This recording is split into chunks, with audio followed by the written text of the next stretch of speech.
Hi! If you're watching this video, that means that you are starting college this fall. Or not, because our country is in shambles, because our president is not taking the virus very seriously, meaning that the pandemic is worse and will become worse than it was before, even though New Zealand is doing great because they have good leaders and they listen to scientists instead of politicians, and I might not get to have my last semester of my senior year of college. Hi! Enough with the negativity. Maybe we'll have a vaccine by next week. Who knows anymore? I'm just gonna pretend like everything's okay, even though my lease to my apartment starts in 2 weeks and I don't even know if I'm moving into it. In this video, I want to be giving you guys solid college advice from a college senior, but like no bullshit, okay? Because I have seen so many college advice videos, especially when I was starting college, and all of them are like, bring Keurig, become best friends with your roommate, don't take any 8 a.m. classes. And while that's great, I never had a Keurig because I have a caffeine sensitivity. Me and my roommates did not really get along, and I took an 8 a.m. I'm taking an 8 a.m. right now. I'm literally a senior in college and I still didn't learn my lesson and I still take 8 a.m.s. So this is real ass college advice that you are not gonna get anywhere else because I'm Nikki Nasty and I'm gonna give you the best advice ever. Before we get started into this video, make sure that you subscribe if you want to be nasty, and if not, you're disgusting. Also make sure to have your post notifications on so that you know every single time I post, or else you are gross. For me, college has been great, and I really do appreciate that oh, can you guess where I went? I really appreciated my time at college. I am very ready to graduate. That's why I'm graduating a semester early. Obviously, everyone's experiences have been different. Mine personally has been a roller coaster. I'm a first-gen college student. I had to figure out pretty much everything out on my own. And I feel like if I could go 3 years back and tell little pre-freshman Nikki Nasty all there is to know that I know now about college, I definitely would. My freshman year, one of my roommates brought home a lot of scary big men home. My sophomore year, I was an RA, which I loved. My building caught on fire and I had a stalker. My junior year, my roommate sucked. I almost had nowhere to live, and also my building almost caught on fire. And now I'm starting my senior year during a global pandemic. I feel like I'm well equipped to give like solid advice. Also, I'm me. I give great advice. I'm a Virgo. What can I say? I'm gonna split this video up into sections, so I'm gonna have timestamps in the description box if you want to click on them, if you just want to skip ahead to whatever section you need most advice on. I mean, talking about majors, classwork, living situation, and roommates, activities, lack thereof of activities, and also miscellaneous. Okay, let's jump in. I feel like an RA all over again, like I'm giving so much unsolicited advice. Majors. I have personally changed my major 5 times. I was a sociology major, then psychology, then health professions, then advertising, then media studies and production. Everything under the sun, except engineering, because I have no idea what engineering even is, and my boyfriend's an engineer. So if there's anything that I learned from changing my major so many times, is that I just should have gone to college undecided, to be honest. In this video, I'm not going to be talking about like if you should take a gap year or not. Like, that's completely up to you. If you really don't know what you want to go to college for, if you're unsure if you want to go to college, you need to make that decision on your own.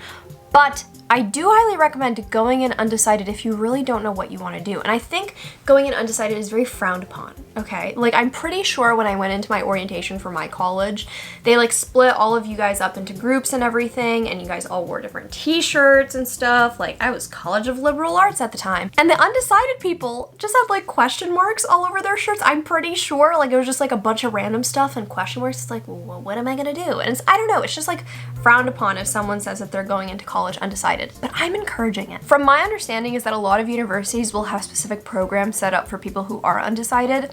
Like, you'll have your own advisors that will help you along the way of deciding what you want to do. You can take all these like random classes here and there just to try things out. And I wish I did that because I feel like I would have landed in my wanted major a lot sooner if I had just tried out all these different classes. On top of that, do not pick a major that you hate. I made a whole video about how I changed my major like 5 times. And if there's anything that I learned is that there's no point in picking a major just to make money. You get one life, as far as we know. If you are spending this lifetime doing something that you hate and you don't enjoy it, and for the sole purpose of making money, you're gonna be a failure. And I don't mean failure in a sense that you won't make money or you won't be successful, but you're gonna fail yourself. You're gonna be so unhappy with yourself.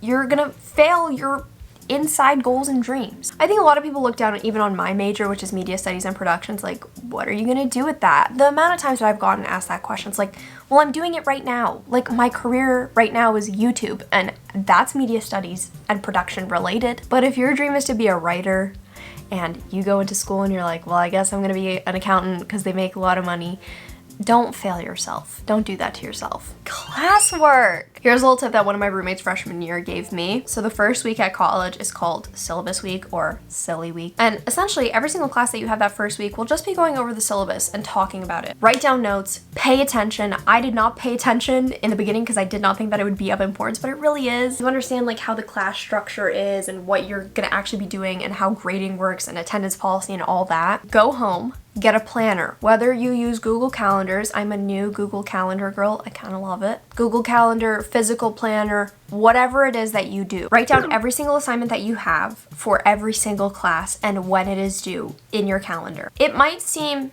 silly, but it's so helpful because I have never missed an assignment that way. I always know when an assignment is due because it says so on the syllabus. And also, if your professor tries to play you and they're like, oh, it's due this Friday, you could be like, no, in the syllabus it says it's due next Wednesday. Little stuff like that to keep you organized, but do that from the very start. Don't do work at home. Maybe you know that from high school. I didn't know that in high school. I can't do my homework from my actual room or my actual apartment, which I'll probably have to do this coming semester because there's no chance I'm going to be going to the library, which was like my favorite spot on campus. But what helped me so much at productivity is actually just going out, because I felt embarrassed when I would go to the library and everyone around me is like working and I would procrastinate and like watch YouTube or something and I would feel embarrassed. I would actually do my work when I'm out in public, and then the sooner that you do it, the sooner you get to go home, and it's an incentive. Find out very early on how you like to take notes. I still don't know how I like to take notes, and I think I'm just one of those people who's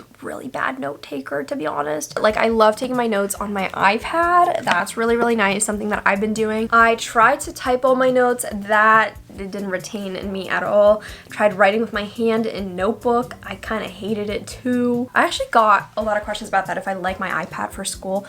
I personally recommend an iPad for school rather than a laptop, depending what your major is. iPads are cheaper, you get a really nice discount when you're a student, and also like you can do everything on an iPad that you can on with a computer, and it's cheaper and lighter, and I really like it. Also, don't buy your books before classes start unless your professor specifies that, because sometimes on the syllabus it'll say buy all these 5 books, and then you buy all 5 books, and then you go to your first class and the professor's like, no, you only need this one book, and then you're shit out of luck. So don't buy your books until your professor tells you when to buy your books. Also, if you have like a friend in the class and you don't need to be writing inside the book, try and share textbooks. I was in a class once and I became friends with a girl and we were like, well, I really don't want to buy the book. And she's like, well, I really don't want to buy the book. So we just split it half and half, and then we would share the book like that. And that worked out so well because we both saved so much money, and then you make a friend. Before we get into more advice, I just want to thank Skillshare for sponsoring today's video. You've definitely heard me talk about Skillshare before because I love them, and I know that you guys love them too because you love getting use out of them, so why not talk about it some more? Skillshare is an online learning community where millions come together to take the next steps into their creative journey. There's literally thousands of inspiring classes, anything ranging from illustration, design, photography, video, freelancing, and more, all topics that I know you guys are interested in. Even though I'm taking classes during my semester at college, I really like to take Skillshare classes along with it because it actually relaxes me and it makes me feel more creative. And I think a lot of you will like it too because a lot of it is based so much on self-discovery. For example, I think a class that you guys will like is called Style Your Space: Creative Tips and Techniques for Interior Design by Emily Henderson. I think a lot of you will like it because it's so many of your guys' first times being in an apartment or a dorm by yourself, not living under your parents' roof. Why not kick it up a notch, learn how to interior design, have a beautiful dorm? The class that I've been liking is Productivity Masterclass: Create a Custom System That Works by Thomas Frank. I really like it because I'm all for learning new ways how to be productive. It's curated specifically for learning, which means that there's no ads, and it's less than $10 a month with an annual subscription, which I think is a steal. I love giving away free stuff, so that's why the first 1,000 of you guys to click the link in my description will get a 2-month free trial of their premium membership so that you can explore your creativity alongside with me. Thank you, Skillshare, for sponsoring today's video. Living situation. Personally, I recommend living in a dorm freshman year. If you would prefer commuting and living at home, that's completely on you. But I'm talking about if you're living far away from your university, live in a dorm your freshman year. I wouldn't necessarily recommend living in an apartment.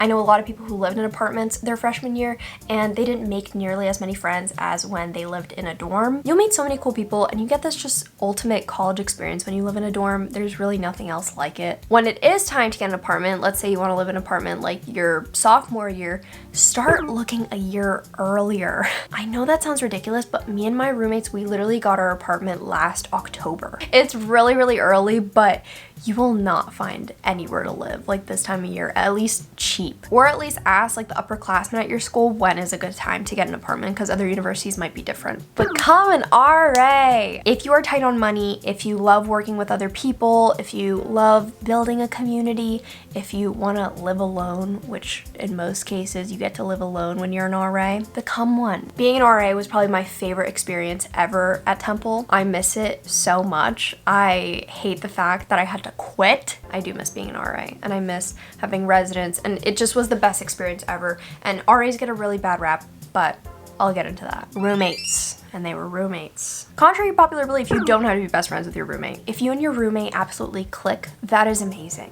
That is awesome. I'm so happy for you, but be very careful. Even as an RA, I've seen it. Like, two people will click so instantly and they'll do everything together all the time, and then they don't really know each other, and then it gets weird, and then one little fight happens, and then it blows up in their face, and it's a lot. And sometimes it's okay to just have a roommate that you just coexist with and that you get along with when you're living together. You know what I mean? So don't be sad if you and your roommate are not best of friends, because guess what? During your freshman year, you can make so many best friends, and then you guys can get an apartment for like your sophomore year together, and then it's gonna be great. So don't sweat it too much if you guys are not best friends. But be upfront with your roommate from the very beginning about things that you don't like. That was my biggest struggle, is that I don't know how to communicate well.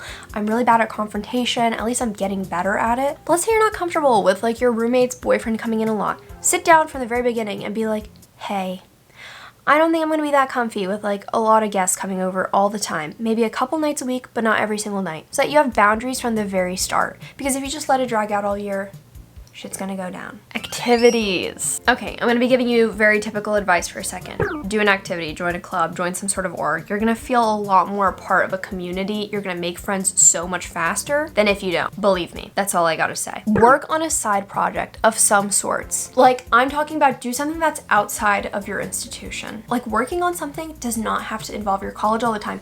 I've noticed that like all of my friends who have graduated college, they feel so lost afterwards because they're like, oh my God, what is my life now? For the past like 13 years of my life, I've been in school. No, more than 13, 17. I don't know, a lot of years you're in school. And a lot of my friends feel so very lost after college because they don't have any like side projects that they were working on outside of school, and everything that they ever did in their life was attached to their institution. I hate that idea. So I'm so happy that I have YouTube and my podcast and everything else going on for me, because that way I can feel more detached from my university, if that makes sense. I just personally don't like the idea of everything in my life revolving around my university. Do a side project of sorts, whether it's music for yourself, or you making clothing, or you making a YouTube channel, or if you're in like STEM and you're super duper smart, working on something to do with STEM outside of your university. First of all, it's good for your resumes. Second of all, it's good for you, which is most important, honestly. And here's my miscellaneous advice. Kiss up to professors. God, has that helped me out so much. I've gotten crazy good recommendations from my professors. I've gotten really cool connections just by being super cool with my professors. Just do it. I didn't do it until my junior year of college, and I really regret it. Take advantage of your school's disability resources and services. I'm not saying take advantage of them. I'm saying take advantage of it if you would need them. If you don't know what disability resources and services, it's essentially like they have advisors and different types of resources. Essentially, if you have something that could be deemed a disability or something that you just might need help with medically, they can help you. Like, for example, I have bad migraines sometimes, and I wish that I put that into disability resources and services sooner, because then there are some days that I force myself to go to class when I had a migraine and I could have stayed at home and it would have been counted as an excused absence, and I didn't have to explain it to my professor, but my professor couldn't count it as an excused absence because I didn't have it in DRS. Anyway, the reason I never put it in because I was like embarrassed. I was like, well, there's people who actually have legitimate disabilities and need help with things, and I'm just taking these resources away from them. That's not the truth. But yeah, like let's say for example, you have issues sometimes taking tests and you need a bit more time and you have a medical reason for that. They can help you with stuff like that. So go utilize it. You definitely heard this before. Pack way less than you need. I mean it. Take it from someone who had to move into their apartment in August and then move out in December, move into a new apartment in January, and then move out in March. It's a lot. Don't let anyone else convince you what to do with your relationship. I saw so many people, especially before I went to college, that told me, break up with your boyfriend before you go to college. My boyfriend and I started dating like a week or two before our classes started, and then we parted ways and went 8 hours apart from each other with school. 3 years later, we're still together. I don't recommend going to the same university as your significant other for your significant other. I don't recommend that at all. But what I'm trying to say is that if you want to go into college in a relationship, go in with a relationship. If you don't want to hook up with people at college, don't hook up with people at college. Do whatever you want to do. Don't listen to anyone else. All that kind of relationship advice is just so, it's not considerate of everyone in everyone's situation. Be friends with your RA. Maybe I'm biased because I was an RA. If you don't know what an RA is, it's a resident assistant. They live in your dorm. They help you with so many things. There's usually like one per floor. It's like your designated go-to person if you need any help. And a lot of people hate them because RAs have to bust people for smoking weed and partying and drinking and all this other stuff, whatever. Coming from an RA that tried to bust people as least as possible because I absolutely hated it and I didn't want to see people in trouble at all. I let so much slide when I was an RA. Just be nice to your RA. First of all, they'll appreciate it and they'll remember that. There's a lot of perks to it. That's all I'll say. Not like anything that you're thinking. Don't get your head in the gutter. That's not what I mean whatsoever. Do your FAFSA as early as possible, okay? Pretty sure the application opens up in October. Do the application in October, the first day that it opens up, because that's when they'll give you the most money. And also, if you're a little bit late even, you'll lose out on so much money. Just do it ASAP. I know it's so hard. I know it's so stressful. My mom and I fight literally every single year when it comes time for financial aid, but I never have to do it again, and I'm so happy. Also, if you need help paying for school, try and find a job that actually gives you tuition reimbursement. So what I mean by that is, like, I worked at Chipotle. Chipotle is a company that gives tuition reimbursement. I don't know their policies now for how they give it out, but basically I would just have to work a certain amount of time, and then every single year they would give me back $5,250, meaning I would just give them my receipts for my tuition and they would refund that to me, which is so nice. I still honestly can't believe that they did that. That was actually like really cool. But there's a lot of qualifications that you need to meet, but a lot of places will do that. My last tip of advice, be careful this fall. Please be safe. Please wear your masks. Please don't, I don't want to tell people not to party because I know people are gonna party, but like, God, please be safe, because I am really, really worried and scared about what's to come, because I know people aren't gonna be smart and the Roni is gonna spread. So please be careful, because I would really like to enjoy my last semester ever. And I'm sure a lot of people would as well.